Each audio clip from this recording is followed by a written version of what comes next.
Lulo mo. Kaya...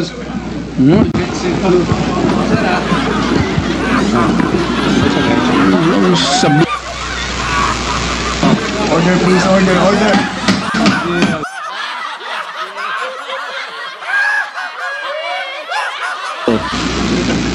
Pero sabi ko kung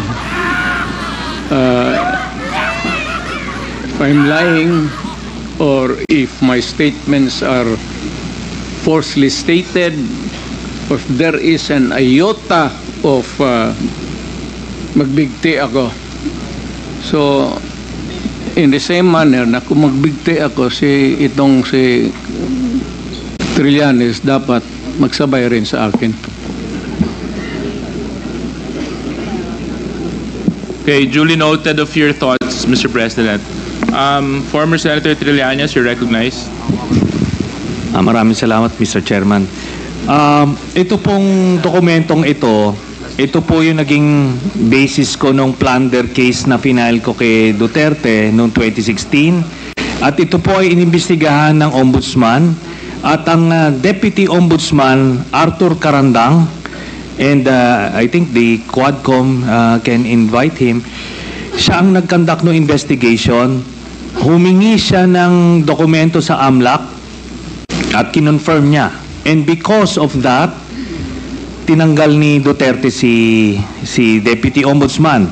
Now, aside from that, so pwede natin, suggested by Chairman Paduano, na yung AMLAC mismo, unless,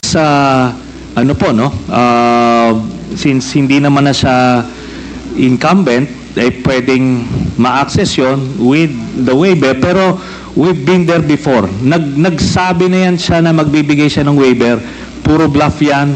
Pero hindi. Kaya nga, mas maganda kung ma-draft na po natin yan ngayon para papirmahan niya yan dito.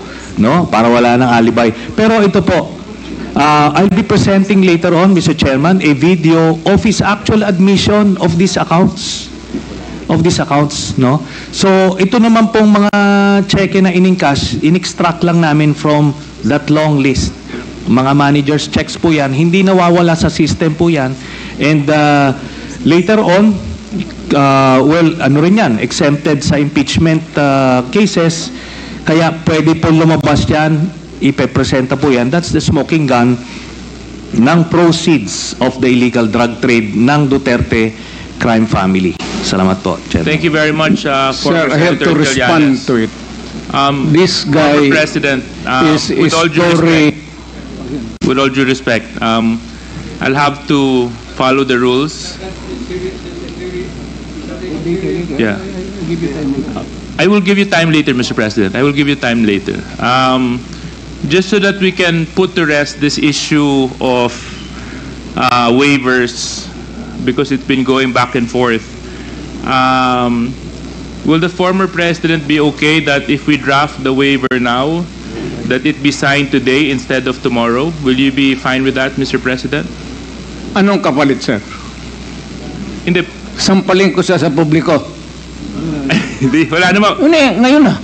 Wala pong ganunan. Chairman. I'll give you sasampalin ko sa Mr. Chairman. Session suspended. Session suspended. Lulo mo. Kaya...